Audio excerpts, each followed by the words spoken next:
네, 우리 사도행전 말씀을 통해서 어,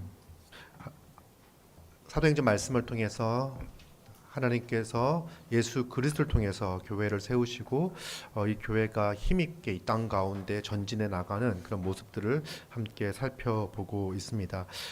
지난주까지가 메인 아이디어가 뭐였죠? 예수님이 주님이시다. 1장 1절부터 2장 36절까지의 메시지는 예수님이 왕이 되셨다. 하나님께서 예수를 주와 그리스도가 되게 하셨습니다라고 하는 것이 바로 사도행전 초반에 나와 있는 아주 핵심적인 메시지입니다. 그래서 성령을 보내주신 사건이 나오는데 이 성령을 보내주시는 사건도 바로 예수 그리스도가 왕이 되신 다음에 믿는 모든 자들에게 성령을 부어주시는 것, 그 백성들에게 성령을 부어주시는 거죠.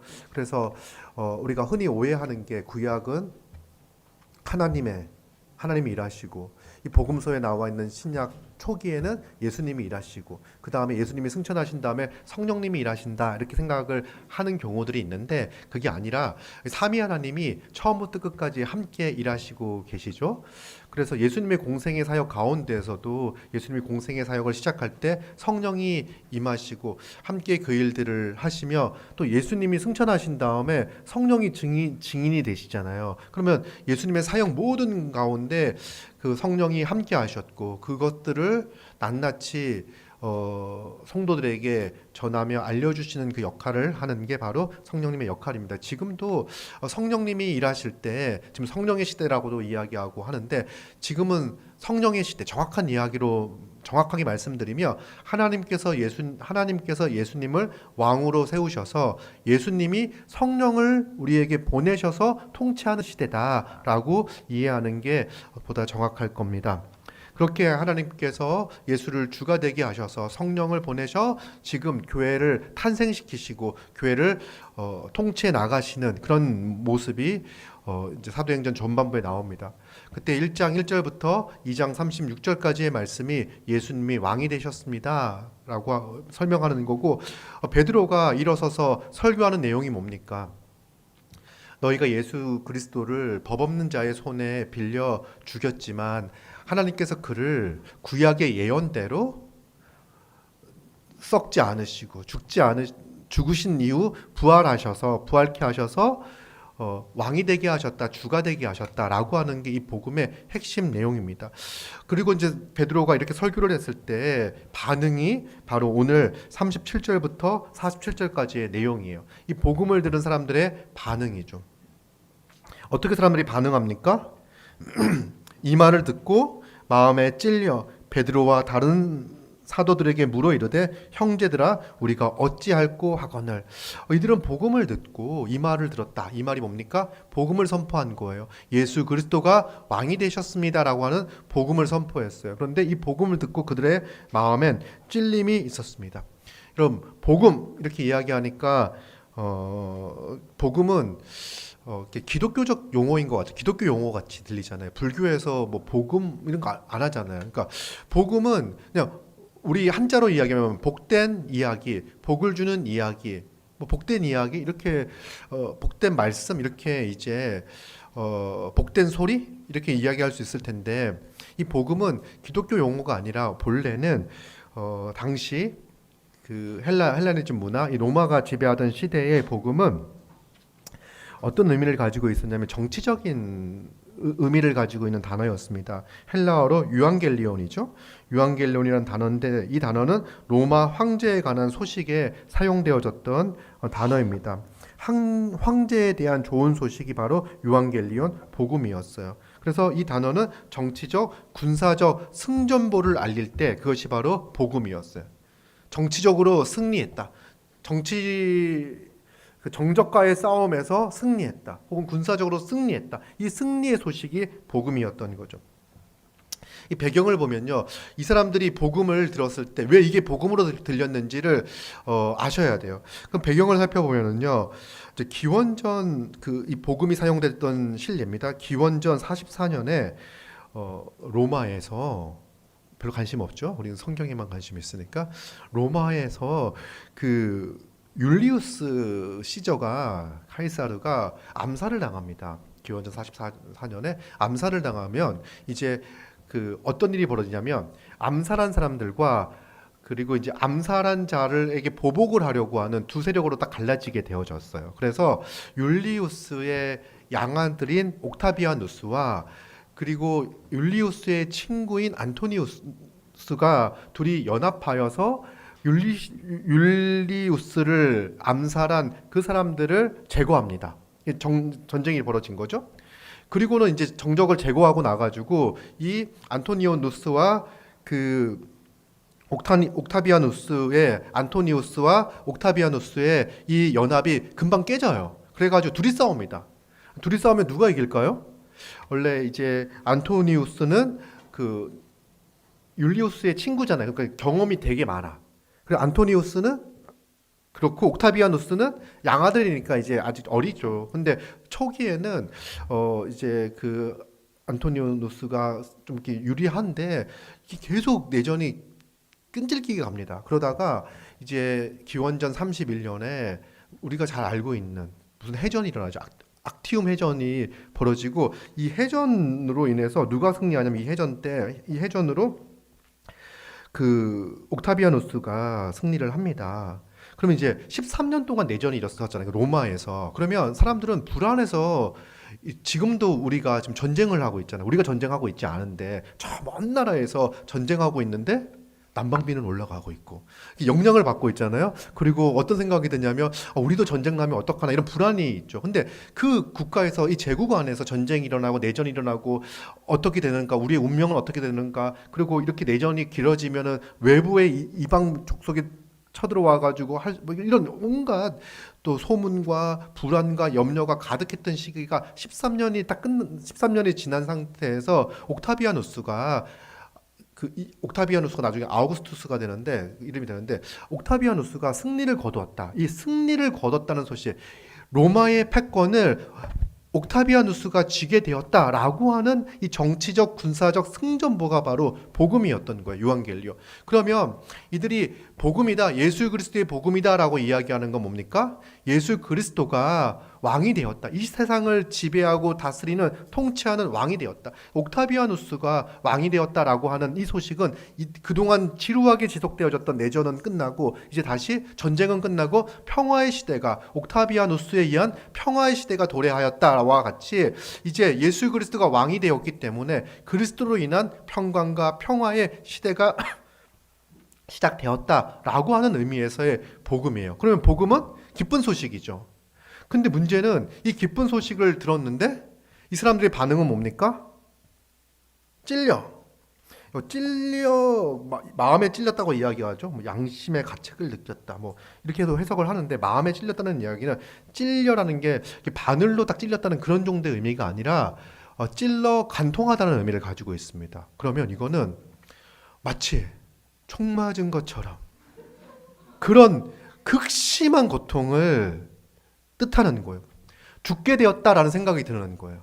이거는요, 예수가 왕이 되었다는 소식이 그저 기쁜 소식 복음으로 들리는 게 아니라 이 설교를 들었던 그 오순절에 모여있던 사람들은 어떤 생각이 들었냐면 이제 큰일 났다, 죽게 되었구나 라고 하는 생각을 갖게 된 거죠.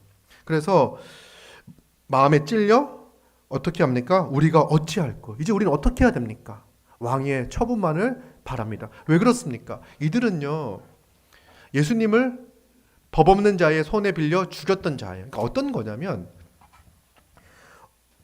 이제 옥타비아누스 편에 속했던 사람들 같은 경우에는 옥타비아누스가 승리했다는 소식이 진짜 기쁜 소식일 거예요. 근데 누구에게는 기쁜 소식이 아닐 수 있냐면 안토니우스를 쫓았던, 안토니우스를 지지했던 사람 입장에서는 이제 천정병력과 같은 소리가 되는 거죠. 왜냐하면 그 황제의 반대편에 섰다는 것 때문에. 근데 예수님을 못 박았던 사람들은 어떤 거냐면 예수님 편에 서지 않고 로마 황제 편에 섰습니다.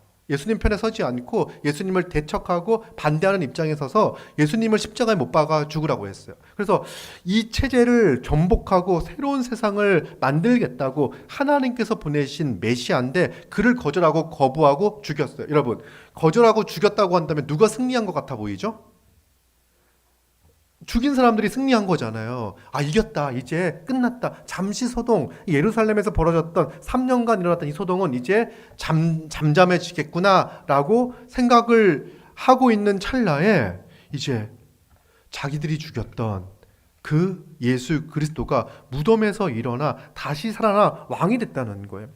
그들이 이겼던 안토니우누스가, 이 사람들이 이제 자살을 하는데, 안토니우스가 클레오파트라랑 같이 이집트에서 자살을 하는데, 이제 그 싸움에서 이긴 다음 안토니우누스, 그 옥타비아누스는 이겼잖아요. 이긴 다음에 다 끝난 줄 알았는데 죽었던 사람이 다시 살아나서 완전히 역전을 시켜버린 거.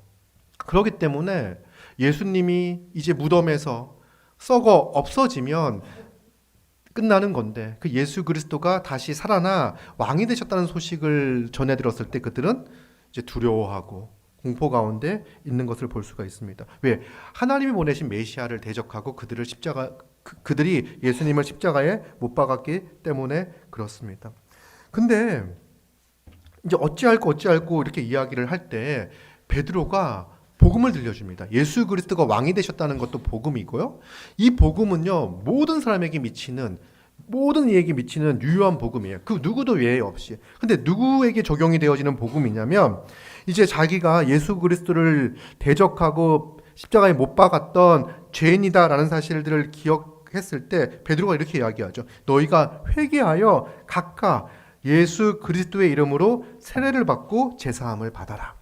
너희 죄인이 맞아. 메시아를 대적했던, 메시아를 멀리했던, 하나님을 대적했던 죄인이 맞아. 그런데 회개하고 돌이키고 예수 그리스도를 멀리하였던, 예수님을 주님으로 인정하지 않았던 그 삶에서 돌이켜 회개해. 그리고 그리스도의 이름으로 세례를 받아. 이제 그리스도의 사람입니다. 그리스도의 백성입니다. 이렇게 이제 선포를 했죠. 그리고 그러면 그렇게 하면 성령의 선물을 받을 것이다. 성령의 선물이라고 하는 거는요, 성령을 받을 거다는 이야기. 그러니까 선물이 단수로 쓰여지거든요. 그러니까 성령의 선물들, 이렇게 하면 은사를 가리킬 거예요. 성령님이 주시는 선물들. 근데 여기서는 성령의 선물은 바로 성령님 자신을 가리킵니다.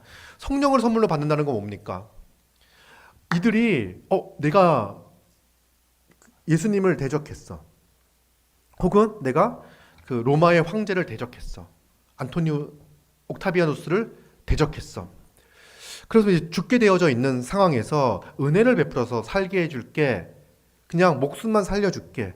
대신 너를 종으로 삼을게. 이런 정도의 이야기가 아니라 성령을 선물로 주신다는 건 뭐냐면 하나님의 백성으로 인정해 주시고 하나님의 백성으로서 모든 것을 충만하게 풍성하게 누리도록 할 거야. 이제 우리는 예수님을 대적했던 입장에서 이제는 예수님의 통치 가운데 예수님이 주시는 모든 복을 다 받아 누릴 수 있는 신분으로 자격을 갖춘 자가 되게 해주신다는 거예요. 회개하고 돌이켜 그리스도의 이름을 그리스도를 주로 고백하고 구원자로 고백하고 우리의 죄인됨을 고백하며 제사함을 받은 모든 사람들이, 바로 믿는 모든 자들이 성령을 선물로 받는 거예요. 이것이 정말 큰 은혜입니다. 그러면서 이 약속은, 이게 약속이 있다는 거예요. 이미 이 약속은 너희와 너희 자녀와 또 먼데 사람 곧 우리 주 우리 하나님이 얼마든지 부르시는 자들에게 하신 것이라. 그러니까 너희와 너희의 자녀와 세대를 초월하고, 그리고 모든 먼데 사람은 누굴 가리킵니까? 이방에 있는 유대인들만 가리키는 게, 너희는 유대인들, 먼데 사람은 이방인들, 모든 사람들이 주 예수의 이름을 부르는 모든 사람들이 구원을 얻는 복된 소식이야. 이것이 이미 성경에 약속된 이야기야 라고 이제 베드로가 설명을 합니다. 또 여러 말로 확증합니다.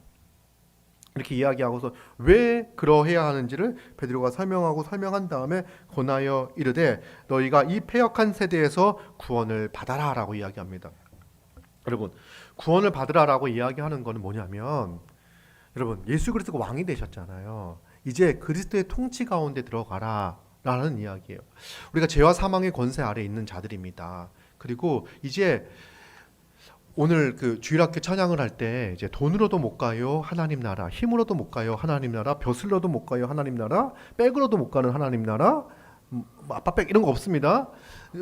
이제 이런 찬양을 했는데, 하나님 나라를 간다라고 이야기했을 때 이제 우리가 오해할 수 있는 거는 우리가 이제 하나님 나라로 간다는 생각들을 갖잖아요. 근데 하나님 나라는 정확하게 이야기하면 오는 거예요. 오는 거. 예수 그리스도가 이 땅에 오심으로 말미암아 하나님 나라가 이 땅에 임하였어요. 그리고 예수님이 재림하셨을 때 하나님 나라가 이 땅에서 완성되어질 거예요. 그래서 하나님 나라가 오는 거죠. 간다는 건 뭡니까? 우리가 믿음으로 그 나라에 속한다는 이야기예요. 돈으로 그 나라에 속할 수 없고 백으로 속할 수 없고 힘으로 속할 수가 없어요. 그 나라는 오직 믿음으로 속하는 나라예요.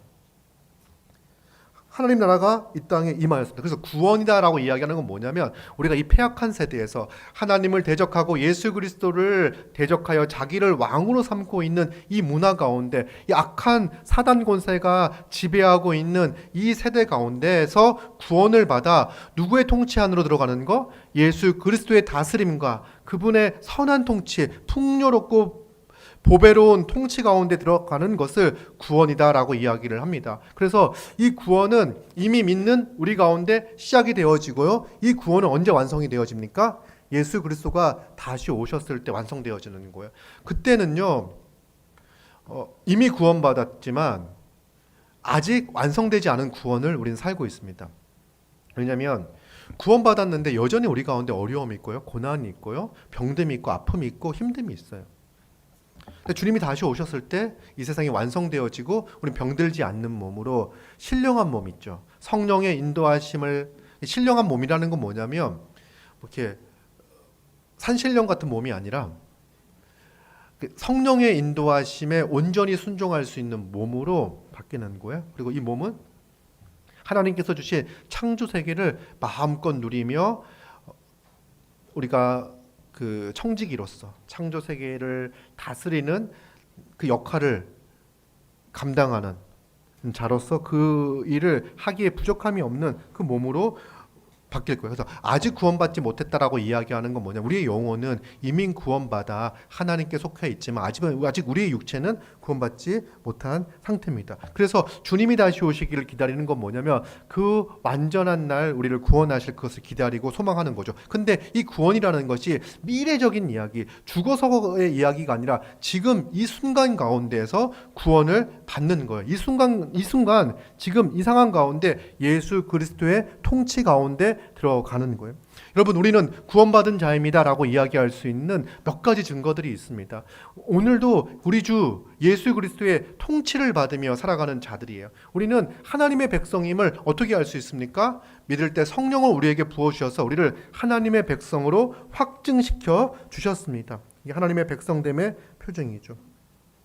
그렇게 복음을 선포하였을 때 그 말을 받은 사람들이 세례를 받습니다. 이때 신도의 수가 몇 명이죠? 3천이나 늘었다. 아마 이 당시에 센 숫자가 남성들만 셌을 거다. 왜냐하면 성경에는 당시에는 남자들 숫자를 기록을 했었으니까 3천 명이나 더했다. 그러면 그 아내들까지 여자들까지 그리고 그들의 아이들까지 생각하면요, 더 많은 사람들이 교회를 형성하는 거예요. 그래서 예수님이 3년 공생의 사역 동안 사역하며 남긴 제자들보다 더 많은 숫자의 제자들을 하나님의 사람들, 백성들을 얻게 되었습니다. 근데 3천을 더했다라고 이야기하는 게 이 말을 받은 사람 3천이 있어요. 복음을 받는 사람이 있고 받지 않는 사람들도 있는 걸 알 수가 있습니다. 그러면서 그들이 그 말을 받고 세례를 받고 신도수, 믿는 자의 수가 3천 명이 더해졌는데 이들의 삶을 보면요, 42절부터 47절까지가 이들의 삶이 나타나요. 어떤 삶을 살았습니까? 그들은 사도의 가르침을 받았고요, 서로 교제하고 떡을 떼었고 오로지 기도하기를 힘썼습니다. 배우는데 이 기도하기 힘썼다라고 하는 이 표현, 여기서 오로지 기도하기를 힘썼다 이렇게 이야기하니까 힘쓴 게 기도에만 힘쓴 것 같은데 그렇지 않습니다. 오로지 힘쓴 건 이 네 가지에 다 붙는 거예요. 그래서 그들은 먼저 사도들의 가르침을 받는데 힘썼습니다. 배우는 데 힘썼어요. 복음을 듣고 베드로가 설교를 했잖아요. 설교를 또 길게 했겠죠? 구약에서부터 인용을 쫙 해가지고 예수님이 바로 주님이십니다. 하나님이 예수님을 왕으로 삼으셨습니다라고 하는 이 설교를 했을 거예요. 그리고 자기들은 믿고 하나님의 자녀, 백성이 되었어. 그리고 끝난 게 아니라 이들은 계속해서 사도들로부터 가르침과 말씀을 배운 것을 알 수가 있습니다. 그리고 서로 교제하죠. 교제하는 게 뭘까? 자주 만나고 삶을 나누고 자기의 필요를 다른 사람들로부터 공급받고 내가 가지고 있는 것을 다른 사람으로 이렇게 채워주는 것, 이것이 교제인 거죠. 그 교제의 모습이 43절부터 47절까지 잘 나타나 있습니다. 그리고 떡을 떼는 거, 이거 떡을 떼는 거, 빵을 뗐다라고 이야기하는 거는 같이 식사를 했다라는 의미와 또 함께 성찬에 참여했다라고 하는 의미를 가지고 있습니다. 또 오로지 기도하기에 힘썼죠. 이제 함께 모여 기도하고 각자 처소에 있을 때마다 기도하기에 힘썼던 것을 볼 수가 있습니다. 여러분, 떡을 뗀다라고 이야기했을 때 성찬인데, 여러분 성찬에 참여하기를 정말 이렇게 간절히 갈망했으면 좋겠습니다.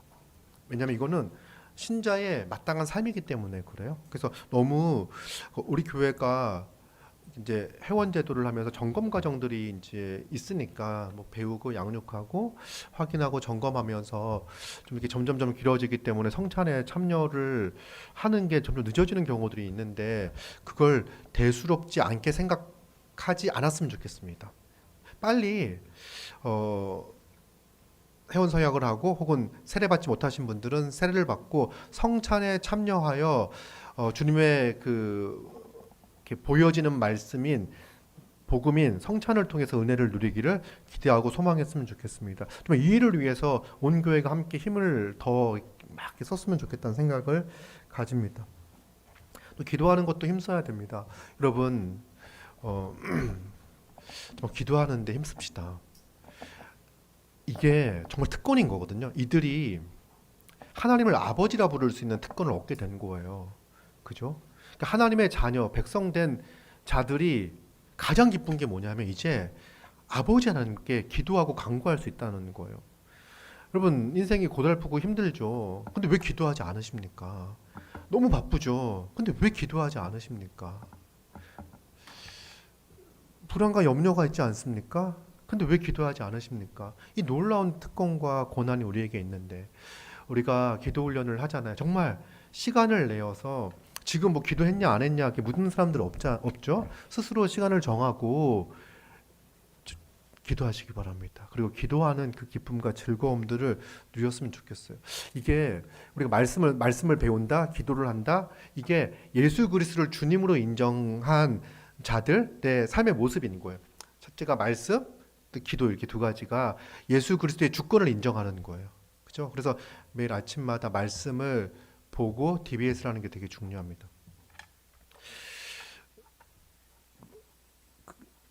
우리가 대통령의 말에 대해서는 되게 관심을 많이 가져요. 왜냐하면 통치자니까. 대통령이 무슨 말을 했느냐에 따라 가지고 정책들이 바뀌고, 또 우리는 대통령 말에 관심을 갖는 이유가 뭡니까? 두 가지죠. 욕하려고 혹은 지지하려고. 하여튼 그 관심을 가지고서 매일 아침마다 막 무슨 말을 했는지 찾아보고, 막 누구는 공격을 하고 누구는 디펜스를 하고 막 이렇게 하는 거예요. 되게 이게 우리는 정치적 활동을 그렇게 막 하고 있는 거예요.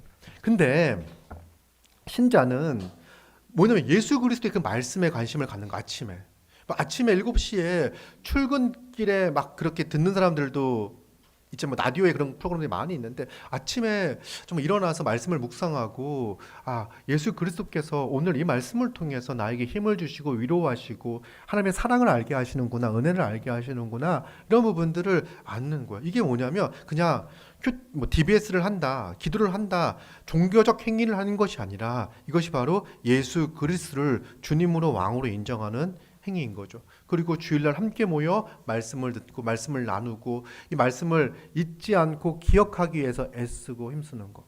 놀랍지 않습니까? 그런데 우리는 이렇게 예수 그리스도의 주되심을 인정하고 주일날 함께 모여 설교를 듣고 말씀을 듣고 또 잊지 않겠다고, 까먹지 않겠다고 설교 나눔을 하고, 그리고 까먹는 우리. 그죠? 그래서 다시 설교 노트를 펴고 매일 확인하고 말씀을 붙잡고 기도하지 않는다면 우리는 망각할 거예요. 근데 어, 대통령의 말도 어떤 말 같은 경우는 몇 주간을 회자가 되잖아요. 우리가 이 하나님의 말씀에 대해서는 그 말씀을 붙잡고 주일날 특별히 주일날 선포된 말씀에 대해서는 기억하고 붙잡고 또 다시 한번 생각하고 말씀에 적용하고 기도하고 이렇게 하는 삶을 살아가야 하는 거예요. 이것이 바로 초대교회 신자들의 모습이었습니다. 그리고 말씀과 기도 이렇게 이야기하면 이제 개인적 신앙생활일 수 있는데 사실 이들은요. 말씀 같은 경우에는 사도의 가르침을 받았기 때문에 함께 모여 말씀을 듣는데 되게 힘을 썼고요. 근데 그뿐 아니라 이제 교제하는 거, 또 떡을 떼는 거, 이거는 이제 모이기에 힘썼던 것을 이제 알 수가 있습니다. 우리 교회도 정말 모이기에 힘쓰는 그런 교회가 되었으면 좋겠습니다. 같이 만나고 우리 만나고 또 만나고 다시 만나고 하는 이 만남을 통해서 깊이 교제하는 그런 교회가 되었으면 좋겠어요. 자, 그렇게 하면서 43절부터 47절까지는 이 초대교회에 나타난 모습의 구체적인 모습이에요. 사람마다 두려워하는데 사도들로 말미암아 기사와 표적이 많이 나타났다. 두려움이 뭐였을까? 예수 그리스도의 통치가 시작되어졌을 때에 그들은 그 왕적 권능 가운데 두려움이 있었을 거예요. 그리고 불안도 있었을 거예요. 근데 이 기사와 표적이 많이 나타났다는 건 뭐냐면 이 기사와 표적을 통해서 무엇을 드러내는 거냐면 이 모든 것들이 예수 그리스도의 사역이라는 것을 드러내 보이는 거예요. 뭐냐면 하나님 나라가 이 땅에 임하였음을 드러내 보이는 거예요. 이들은 요 삶의 모습을 보면요. 지금까지 살아왔던 삶에서 완전히 변화되어진 거예요. 여러분, 우리가 예수를 믿기 전에 막 직장에서 뭐 회사에서 뭐 학교에서 뭐 세상에서 정말 열심히 막 살았어요. 그것이 전부인지 막 알고 살았어요. 살다가 보니까 그 살아왔었는데 복음을 듣고 보니까 그렇게 살아가는 것이 내 인생의 궁극적 목적이 아니라 나의 그 가슴 속에서 웅클거리는 꿈틀거리는 그 욕망을 쫓아 살아가는 삶이 아니라 예수 그리스도를 주님으로 인정하고 그 말씀에 순복하며 살아가는 삶이 정말 복된 삶이구나라고 생각을 갖고 예전의 삶 것들을 막 정리를 하고 복된 삶을 살기 위해서 이렇게 살아가는 거예요. 근데 그러다 보면은 이게 내가 제대로 사는 게 맞나? 정말 이게 하나님 나라 백성의 삶이 맞나? 이런 생각이 드는 거죠. 나 혼자 착각하고 있는 거 아니야? 새 시대가 열리지 않았는데 새 시대가 열렸다고 착각하는 거 아니야? 예수가 왕이 아닌데 내가 예수님을 왕으로 착각하고 살고 있는 거 아니야? 라고 하는 것 생각이 들 수 있잖아요. 그때 이 기사와 표적이 뭐냐면 예수 그리스도가 기사와 표적을 행하셨잖아요. 그게 뭡니까? 왜 행하셨죠? 복음서에 보면 하나님의 나라가 이 땅에 임하였음을 드러내 보이기 위하여 하나님 나라가 예수 그리스도를 통해서 왕이신 예수님을 통해서 하나님 나라가 임했다는 사실을 기적과 표적, 기사와 표적을 통해서 드러내 보여 주셨어요. 그러니까 뭐 이사야서나 뭐 눈먼 자가 보게 되고 걷지 못하는 자 걷게 되고 하는 이 이사야서에 나와 있는 구약 성경에서 예언되어지고 있는 것들이 성취됨을 통해서 하나님 나라가 이 땅에 임하였음을 보여줬죠. 제자들이 사도들이 이렇게 기사와 표적을 나타내는 건 뭐냐면 지금 일어나고 있는 이것이 바로 예수 그리스도의 사역이다. 그리스도의 통치행이다. 그래서 같은 일들이 반복해서 일어나는 거예요. 그래서 이것이 예수님이 왕이 되셔서 주님이 되셔서 통치하시는 것이 맞다라는 것을 기사와 표적을 통해서 알게 되었습니다. 그리고는 믿는 사람들이 다 함께 있어. 모이기 힘썼던 거죠. 모든 물건을 서로 통용합니다. 이 모든 물건을 서로 통용한다는 건 뭐냐면 필요에 따라서 그것들을 사용을 했다는 거예요. 그리고 재산과 소유를 팔아 각 사람의 필요를 따라 나누어 주었습니다. 날마다 마음을 같이하여 성전에 모이기를 힘썼습니다. 또 집에서 다 같이 날마다 대그룹으로 모여가지고 말씀 사도들의 가르침을 받았고요. 그렇게 또 흩어져가지고 우리가 하듯이 설교 나눔을 하고 교제를 하고 성찬을 하고 이렇게 했던 것을 알 수 있습니다. 그리고 기쁨과 순전한 마음으로 음식을 먹고 같이 식사 교제를 하고, 이거 식사 교제를 한다는 건 뭐냐면 한솥밥을 먹는 사이, 한 몸, 한 가족 되었다는 것을 이런 삶을 통해서 물건을 통용하고 함께 식사하고 하는 걸 통해서 한 가족 되었음, 하나님의 권속 되었음을 드러내 보이는 거예요. 우리가 물건을 통용하고 이렇게 같이 식사하는 구조가 바로 가족이잖아요. 그것이 바로 교회 안에서 교회가 그런 모습들을 띠는 것을 볼 수가 있습니다. 그리고 하나님을 찬미하고 모여가지고 다른 사람 자기 자랑을 하고 자기를 높이고 했던 것이 아니라 하나님을 찬미하고 온 백성에게 칭송을 받았습니다. 교회는요, 초대교회는요, 온 백성으로부터, 교회 밖에 있는 사람들로부터 칭송을 받았던 그런 공동체였어요. 그리고는 주께서 구원받는 사람을 날마다 더하게 하셨습니다. 이것이 바로 초대교회의 모습이었어요. 이제 이 모습은 뭐냐면 복음에 대한 반응이라는 거예요. 이게 자, 우리가 이렇게 살아갑시다라고 말하기 전에, 이렇게 살아야 합니다라고 말하기 전에 우리가 복음에 대하여 복음이 어떤 반응을 일으키는지를 한번 살펴보았으면 좋겠습니다. 복음은 삶을 만들어내죠. 여러분, 복음이 우리의 삶을 얼마나 변화시켰습니까? 복음에 대한 여러분들의 반응은 어떠합니까? 어떤 분들 같은 경우에는 복음을 예전에 들었지만, 또 오랫동안 복음을 들어왔지만, 또 복음에 대해서 이렇게 기쁨으로 반응했던 적도 있지만, 계속해서 복음에 대해서 들을 때 이 복음을 대수롭지 않게 생각하고, 이 십자가 복음 앞에 자기를 세우기를 주저하고 회피하고 뒤로 물러서 있지는 않습니까? 여러분, 복음은요, 우리 삶의 총체적 변화를 가지고 오는 이야기예요. 우리 지금까지 살던 삶의 패턴에서 무엇 하나가 더해지는 것이 아니라 복음은 삶을 완전히 바꿔내는 일이에요. 이거를 표현하자면 개인적 자아에서 공동체적 자아, 아담과 하와가 범죄함으로 말미암아 공동체적 자아, 교회적 자아가 깨졌잖아요. 한 몸으로 주님께서 창조하셨는데 그것이 범죄함으로 말미암아 서로를 이렇게 비난하고 공격하고 서로를 이렇게 지배하려고 하는 그런 사람과 사람 사이의 관계가 그렇게 바뀌었어요. 그러나 이 복음을 들었을 때 이렇게 개인적 자아, 이기적 자아가 변화되어져서 공동체 교회적 자아로, 한몸된 자아로 변화가 되어지고, 그리고 이기적 삶에서 변화되어 이타적 삶으로 변화가 일어나게 된 거예요. 이것이 바로 복음이 가져오는 총체적 변화입니다. 여러분, 그런데 여러분들은 이 복음에 대해서 어떻게 반응하고 있습니까? 여러분, 이 복음에 대해서 정말 깊이 묵상하고 생각했으면 좋겠습니다. 어떻게 살아가야 된다, 이렇게 살아야 된다라는 이야기를 하기 전에 정말 우리가 이 복음에 대한 마땅한 반응을 하고 있는가, 복음 앞에 서 있는가.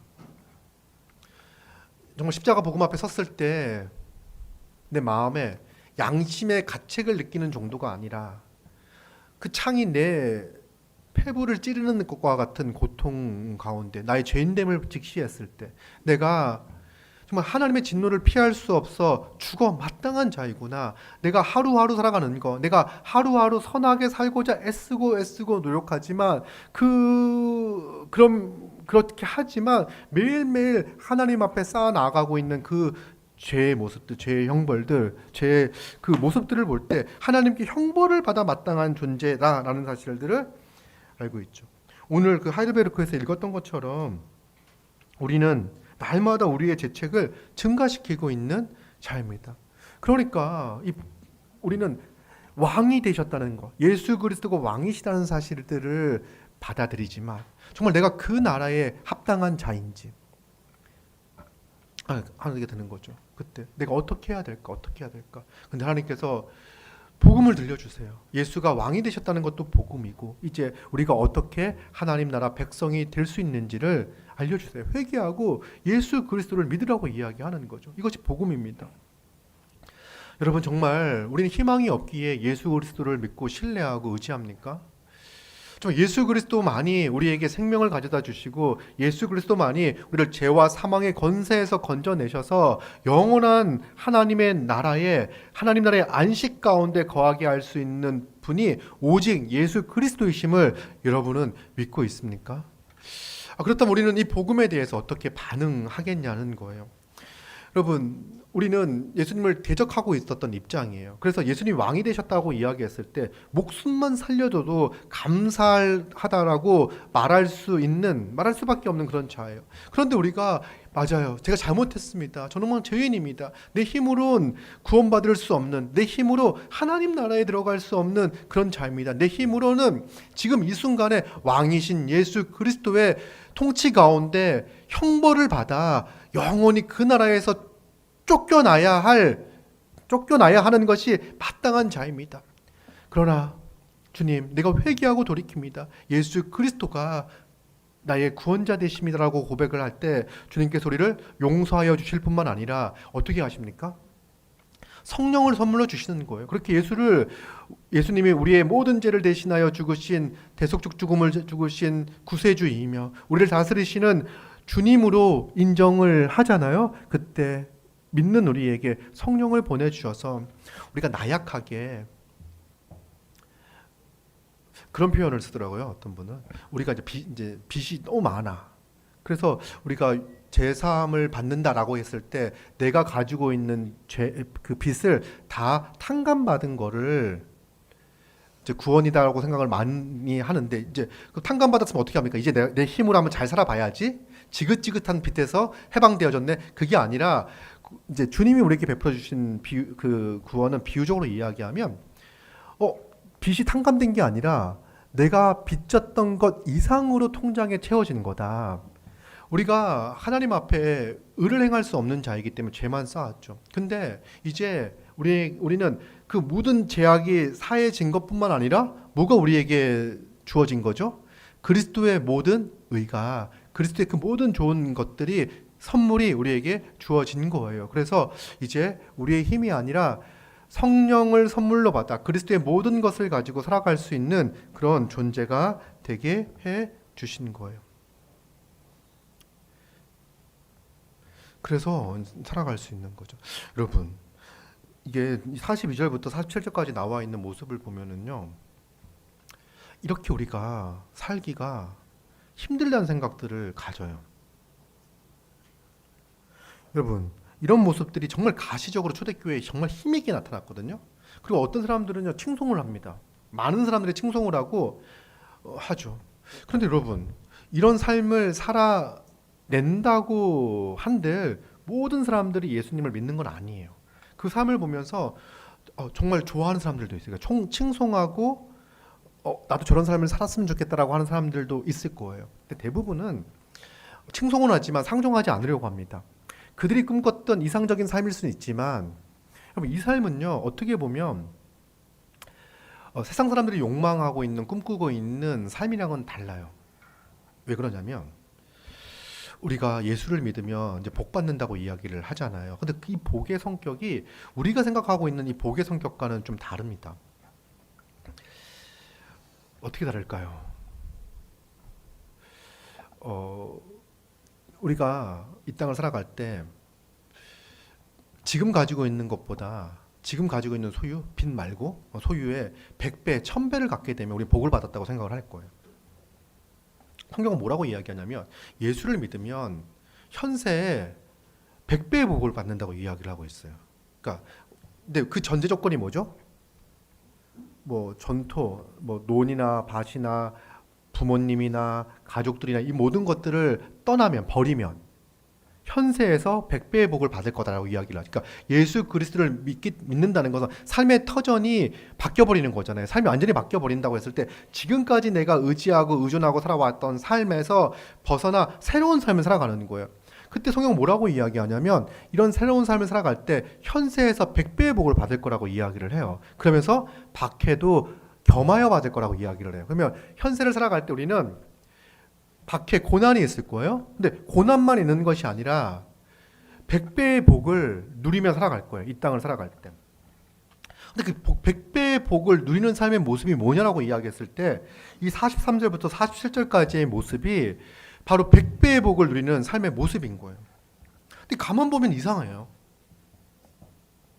모든 사람이 자기가 가지고 있는 소유의 곱하기 100이 되어져서 부자가 되는 방식이 아닌 거예요. 그렇게 가난의 문제를 해결하는 게 아닌 거예요. 재산과 소유를 팔아요. 그러니까 누구는요, 자기가 가지고 있는 소유의 100분의 1로 줄어드는 경험을 하는 거예요. 왜? 소유와 재산을 팔아 각 사람의 필요를 따라 나눠주기 때문에 이런 일이 벌어지는 거예요.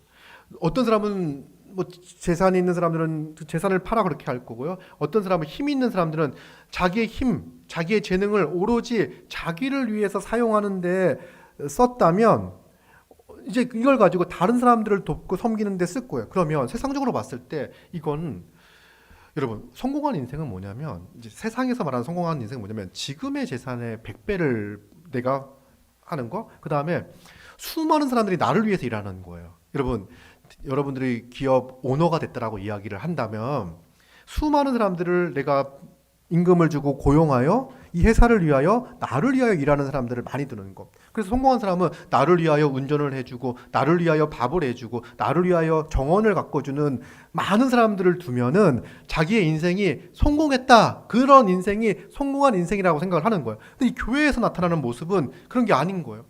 그렇게 수많은 사람들을 두며 살아왔던 사람이 자기의 것을 가지고 다른 사람들을 돕고 섬김을 통하여 어떻게 된다고요? 100배의 복을 나누는 거예요. 세상적으로 봤을 때는 100분의 1로 줄어든 것 같은 경험들을 하는데 오히려 자기의 삶에는요, 그 소유의 욕망에서 탐심에서 벗어나 이제는 하나님께서 본래 우리에게 주신 것들을 잘 사용하여 활용하여 다른 사람들을 돕고 온전케 하는데 사용하고, 그것을 통해서 우리는 하나님 나라의 복과 안식을 누리는 거예요. 근데 이렇게 얘기를 하면 이게 초대교회에 나타났던 거예요. 그러니까 칭송을 하죠. 부럽다가 아니라 칭송하는 거예요. 대단하다. 어떻게 저렇게 살지? 근데 그들은 행복해. 날마다 모이기에 힘써. 날마다 서로 도와. 서로가 온전해지는 것 같아. 근데 나는 거기에 들어가기가 어려워요. 그런데 어떻게 들어갑니까? 복음을 전하고 예수 그리스도를 주님으로 인정하고 복음을 받아들인 사람은요, 자기가 살아낼 수 없을 것 같은 삶을 살아내는 거예요. 여러분, 초대교회가 이런 모습들이고 이런 모습들을 보고 사람들이 칭송을 하고, 그래서 하나님은 날마다 믿는 자를 더했다라고 해서 단지 우리가 이런 삶을 이 땅에서 구현해내면 교회가 세상으로부터 칭송을 받고 많은 사람들이 예수님을 믿을 겁니다라고 생각할 수 있는데, 사실 이건 우리가 구현해낼 수 있는 삶의 모습이 아닌 거예요. 우리가 잘못하면 은혜에서 금방 어떻게 살아야 하는가로 빨리 옮겨갈 수가 있어요. 근데 우리 먼저 이 삶을 살아낸 걸 보면은요, 이스라엘 백성들이 베드로나 이런 사람 이렇게 살아라라고 해가지고 이런 삶을 산 게 아니에요. 사실은 하나님의 백성이 어떻게 살아야 되는지에 대한 그림은 가지고 있었을 거예요. 유대인들이라고 한다면 율법이 있었으니까. 근데 이들은 어떻게 이런 삶을 살아내냐면 예수 그리스도를 주로 고백하고 믿는 모든 자들에게 성령을 부어 주셨기 때문에, 성령을 선물로 받았기 때문에 필연적으로 이런 삶을 살아내게 된 거예요. 살아갈 수 있게 된 거예요. 우리 가운데 어떻게 우리가 다른 사람을 사랑하고 내 것을 포기하고 희생하고 말씀을 듣고 교제하고 섬기고 도우려고 하는 마음을 갖게 되었습니까? 여러분, 우리가 흉내는 낼 수 있어요. 누가 그렇게 하니까. 근데 진짜 그런 마음을 갖게 된 거는 뭐 때문입니까? 우리가 십자가 복음을 바로 알게 되고, 우리가 도저히 우리의 힘으로 그 죄와 사망의 권세에서 벗어날 수 없음을 알게 되고, 우리 안에 영원한 하나님의 진노가 머물러 있음을 알게 되고, 오직 예수 그리스도의 십자가를 바라보고 믿음으로 말미암아 나의 죄의 문제가 해결된다는 사실을 알고 내 인생을 주님께 의탁할 때, 믿을 때, 그래 너 용서해 줄게로 끝나는 것이 아니라 우리를 용서하시고 우리를 제사해 주시고 성령을 선물로 보내주셔서 이제 이렇게 놀라운 삶, 복된 삶을 살아갈 수 있게 하신다는 거예요. 우리 안에 일어난 변화들을 한번 생각해 봤으면 좋겠어요. 우리 안에 일어나는 변화들을 생각했으면 좋겠어요. 여러분, 갈등이 있죠, 여러분들. 보면 어떻게 저렇게까지 하나, 저런 삶을 살아가나. 이거 보면 더하다니까요. 사실 우리 교회에서 하는 것들 보면은요, 뭐 저 정도는 할 수 있겠다는 생각들을 가질 수 있어요. 물론 우리가 대단하다고 이제 서로 격려하고 칭찬하고 하지만, 근데 왜냐면 우리는 어떻게 보면 우리가 할 수 있는 만큼을 해 나가는 거예요. 할 수 있는 만큼 해 나가는 거예요. 근데 이 성경을 보면요, 성경에서 말하고 있는 이 모습, 날마다 모이기에 힘썼어요. 어떤 사람들은 이렇게 이야기해요. 디아스포라 유대인들이 이 중에는 오순절 그 절기를 지키기 위해서 왔고 복음을 듣고 여기 눌러 앉은 사람들도 있다. 그러면 이 사람들은 당장 집이 없잖아요. 그러면 자기 집을 오픈하고 방안을 내주고 같이 이렇게 살아간 거다. 이렇게까지 이제 이야기를 하거든요. 우리가 함께 한 가족이 되어 함께 살아가기 위해서 우리가 무엇인가를 포기하고 하는 모습들을 생각을 하잖아요. 근데 여기서 나와 있는 모습들, 성경에서 나와 있는 모습들은요, 수준이 아주 높아요. 재산과 소유를 팔아 각 사람의 필요를 따라 나눠주는 거. 수준이 높아요. 근데 우리는 알아요. 우리도 못할 게 아니라는 걸 알아요. 우리가 기대하고 소망하는 거예요, 이게. 여러분, 이게 기대가 되고 소망이 된다면 이거는 정상은 아니에요. 아까 얘기했죠? 세상 사람들이 보면 정상이 아니에요. 세상에서의 복은 지금 우리가 가지고 있는 것을 100배를 만드는 게 복이에요. 근데 우리가 말하는 복은요, 하나님께서 우리가 주신 자원을 서로 사용함으로 나눔을 통해서 100배를 만드는 기적을 경험하는 거예요. 무슨 말이냐면, 여러분, 하나님께서 우리에게 100을 줬다고 생각을 합시다. 나는 99를 나눴어요. 내가 가지고 있는, 나는 한 개만 필요하니까 99를 나눴어요. 근데 여러분, 교회는 어떤 존재입니까? 어떤 곳입니까? 나는 99를 나눴는데 다른 사람들도 나를 위하여 99를 쓰는 거예요. 그러니까 나는 하나밖에 안 남은 것 같은 줄 알았는데 그 100을 넘어가는 더 풍성한 유익과 은혜를 누리며 살아가는 거죠. 실질적 유익과 도움을 받으며 살아가는 거예요. 여러분 이걸 고민을 해야 됩니다. 여러분, 우리가 그 로스도 있을 거예요. 이제 손실도 있을 거예요. 누군가를 100으로 내가 99를 섬긴다고 했을 때 다른 누군가는 그렇게 할 수 없는 부분들도 있고 나도 그렇게 못하는 경우들이 있을 수도 있어요. 그런데 결국 그 하나님께서 우리 가운데 만들어내는 성령을 통해서 만들어내는 이 하나님 나라의 모습은 세상과 비교할 수 없는 초월적 삶의 모습으로 나타날 거예요. 이거는 거의 무한으로 가게 되어져 있습니다. 그래서 우리는 점점 이런 사랑과 섬김의 삶을 통해서 이 부유함이 막 가는 거예요. 교회는요, 예수님 뭐라고 말씀하셨냐면 요한복음 14장에서 예수님이 하신 일보다 우리는 더 큰 일을 할 수 있다고 이야기를 합니다. 어떻게 주님이 하신 일보다 더 큰 일을 합니까, 우리가? 근데 이게 주님이 성령을 우리에게 보내셔서 이런 말도 안 되는 삶을 살도록 하시기에 가능한 거예요. 여러분, 우리 안에 보십시오. 우리 삶에 변화가 일어나지 않습니까? 복음을 듣고. 변화가 없다면 예수 십자가 복음을 깊이 묵상하시기 바랍니다.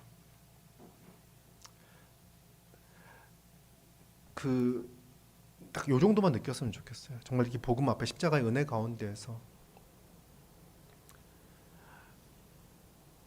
내가 죽을 것 같은 생각들 있잖아요. 정말 그 창이 내 심장을 뚫고 가는 그런 것 같은 고통들. 근데 거기서 우리를 건져내 주신 거예요. 그걸 누가 당하셨죠? 심장이 터지는 그 고통을 내가 아닌 예수 그리스도가 친히 담당해 주셨어요. 십자가에 달리셔서. 이제 우리는 그러한 무서운 진노와 심판에서 자유로운 자가 된 거예요. 그것이 은혜인 거예요. 그 은혜를 깊이 묵상해서요. 그럼 이제 내가 주를 위해 살고 싶은데 가만 보면 내가 가진 게 아무것도 없어요. 이거 나를 위해 써야 될 것 같은데, 이 시간은 내 시간인데, 이 돈은 내 돈인데, 나의 건강은 나의 건강인데, 내 건데, 다 내 건데 라는 생각이 들어요. 근데 이 복음을 알고 나니까 불현듯 이게 내 것만은 아닐 수 있겠다는 생각이 들고요. 예전에는 나의 문제에만 매몰되어 살아왔는데 다른 사람의 문제와 어려움들이 보여요. 그러면서 어떤 생각이 듭니까? 하나님께서 내게 이걸 주셨는데 혹 이걸 가지고 다른 지체를 도우라고 하신 게 아닐까? 우리는 이런 경험도 할 수 있어요. 돈을 벌지 못하고 시간이 많은 경험, 백수, 이런 경험할 수도 있어요. 이때 하나님께서 내게 주신 이 넉넉한 시간을 통해서 누군가를 돕도록 하신 게 아닐까? 우리는 돈이 많고 시간이 없을 수도 있어요. 그런 삶을 좀 피하시기 바랍니다. 교회로서 함께 살아가기 위해서 이렇게 조정을 하시고, 정말 그래서 내가 가지고 있는 것들을 가지고 다른 사람들을 돕고 섬기며 살아가기 위해서 애쓰고 힘쓰는 삶. 여러분, 정말 우리가 사랑하는 자리에 정말 이렇게 있기를 힘썼으면 좋겠습니다. 날마다 모이기에 힘쓰는, 날마다 모이기에 힘쓰는. 이게 우리의 마음이었으면 좋겠어요. 그래서 애썼으면 좋겠어요. 어떻게 하면 같이 할까? 더 같이 할까? 더 같이 할 수 있을까? 왜냐면 모이지 않으니까, 만나지 않으니까 사랑하고 싶어도 사랑할 수 없고요. 왜냐면 내가 가지고 있는 것들을 쓰고 싶은데 쓰지를 못하는 거야. 난 알아, 이제. 쓰지 않으면 썩는다는 걸 알아. 나에게 큰 도움이 안 된다는 걸 알아. 써야 되는데.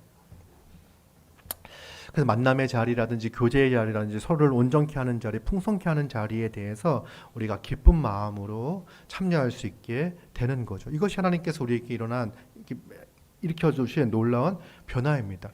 여러분, 우리가 두 가지를 생각했으면 좋겠어요. 첫째, 내가 복음 앞에서 어떤 반응을 했는가? 복음을 들었을 때 나는 어떻게 반응하였는가?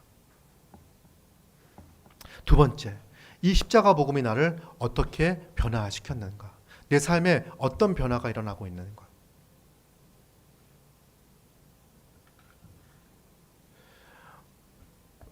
여러분, 저는 이제 목사잖아요. 목사인데 알고 계시죠? 이제 목사인데 저도 여러분들을 만나지 않고 하지 않으면 잘 몰라요. 저는 여러분들을 이제 이렇게 만나잖아요.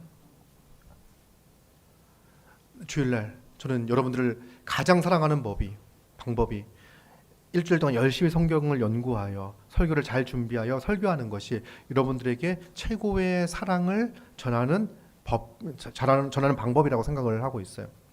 그래도 제가 여러분들을 만나서 교제하지 않으면 저는 외로울 것 같아요. 그래서 예전에는 제가 웬만한 모임들은 다 이제 참여하지 않았었는데 이제 그 정회원 지역 모임에는 매주 참여를 합니다. 근데 그 시간이 내가 성도들을 통해서 성도들에게 실제적인 삶을 나누며 도움을 받고 도움을 줄 수 있는 시간이라는 생각을 가져요. 근데 그런 시간들이 조금씩 더 많아졌으면 좋겠다는 생각이 들어요. 그래서 가능하다면 또 주중에 이렇게 만나서 식사하고 교제하고 대화하고 이런 교제들을 통해 가지고 깊이 더 알아가고 교제하고 말씀으로 교제하고 나누고 이런 삶을 살아가는 거죠. 이게 당이니까 당신은 목사니까 이 일을 해야 됩니다. 당신은 성도니까 이 일을 해야 됩니다를 넘어서서 우리 복음이 만들어낸 우리의 삶의 변화라는 거예요. 사랑하고 섬기며 돕고 힘들어하는 지체가 있다면 만나서 권면하고 위로하고 어려운 사람이 있다면 도우려고 하고 또 여러분 문제가 생기기 전에 미리 만나서 여러 가지 상황들을 미리 대처하고 해결할 수 있는 힘들도 그 모임을 통해서 만남을 통해서 교제를 통해서 설교 나눔을 통해서 GBS 모임을 통해서 되는 거예요. 이런 부분들을 더 힘써서 했으면 좋겠다. 그래서 우리가 만나는 게 그냥 만나는 게 아니다. 지금 우리가 예배 드리는 것도 그렇고요. 설교 나눔하는 것도 그렇고요. GBS 하는 것도 그렇고 이제 뭐 주일학교도 그렇고 그다음에 이제 지역 모임도 그렇고 그 모든 모임들 자체가 그냥 하는 게 아니라 정말 복음을 듣고 그 복음의 믿음으로 반응하여 하나님의 백성이 된 성령을 선물로 받은 자들이 성령의 사람들과 함께 하는 거예요. 기대할 때, 만남을 기대할 때, 예배를 기대할 때, 설교 나눔을 기대할 때, 모임을 기대할 때 여러분 성령의 사람들과 교제한다는 그 기대를 가졌으면 좋겠어요. 여러분 딱히 막말로 설교 시간에 막말하면 안 되죠? 자제하겠습니다. 막말로 우리를 보면 무슨 기대가 생기겠습니까? 그죠? 옆에 있는 사람을 보십시오. 크게 기대할 게 없는 사람들이에요. 근데 성령님이 그들과 함께하고 있다면 우리 놀라운 기대를 할 수 있어요. 믿음으로 성령을 받은 자들과 함께 예배한다면요. 그 기대를 가지고 예배에 나온다면 놀라운 기대를 할 수 있어요. 성령의 사람들과 함께 교제한다면, 설교 나눔을 하고 GBS를 한다면 얼마나 풍성할까를 기대할 수 있어요. 여러분, GBS도 그렇고 설교 나눔도요, 그냥 때우는 시간들이 아니잖아요. 정말 성령의 조망하심 가운데 성령의 사람들이 그 말씀에 어떻게 순종하며 살아갈지를, 그 말씀을 잘 이해하고 말씀대로 살아가기를 결단하고 하는 시간들이잖아요. 성령의 사람들과 함께하기에 풍성함을 기대할 수가 있는 거예요. 여러분, 교제하는 것도 마찬가지예요. 여러분, 성령이 그와 함께 하신다는 사실들을 갖고, 여러분들 남편이 아내를 대할 때, 아내가 남편을 대할 때도요, 그 사람을 보고 기대하지 마세요. 실망할 겁니다. 그러나 성령께서 그와 함께 하신다는 사실을 믿고 기대하셨으면 좋겠어요. 이러면 기대가 엄청 커지겠죠. 그렇죠? 정말 우리가 뭘 위해 기도해야 됩니까? 그가 온전히 성령의 인도하심을 따라 살아갈 수 있도록 서로 돕고 서로 힘을 합하는 거예요. 성령의 사람들이 성령의 인도하심을 따라 온전히 살아갈 때 교회는 복됨을 누릴 거예요. 가정은 행복할 거예요. 믿음의 가정은 행복할 거예요. 성령의 사람들이 성령의 인도하심을 온전히 따라 살아갈 수 있도록 예배가 있는 거고, 말씀을 듣는 거고, 설교 나눔을 하는 거고, 교제를 하는 거고, 권면을 하는 거고, 권징을 하는 거고, 성찬을 하는 거고 하는 거예요. 우리가 성령의 사람들이 성령을 따라 온전히 살아갈 것을 기대하며 서로 돕고 힘썼으면 좋겠습니다. 그가 바뀌는 거, 사람은 바뀌지 않죠? 하지만 성령이 그와 함께 하시다면 그의 삶은 완전히 변화되는 거죠. 먼저 기억하세요. 우리는 믿음 안에서 새로운 존재가 되었다. 한새 사람이 되었다. 이제 성령이 우리를 하나 되게 하신 것을 힘써 지키며 살아가자. 성령이 하나 되게 하신 것을 힘써 지키는 삶이 뭡니까? 사도의 가르침을 받고 교제하고 성찬하며 함께 기도하기에 힘쓰는 삶. 이것이 바로 성령이 하나 되게 하신 삶이라는 사실을 기억하며 어떻게 하면 더 하나 되게 하신 것을 힘써 지킬지를 고민하며 서로 돕고 하는 삶. 우리 안에 계신 성령께서 일하실 것입니다. 그 기대를 가지고 소망하고 꿈꾸는 우리 모두가 되었으면 좋겠습니다.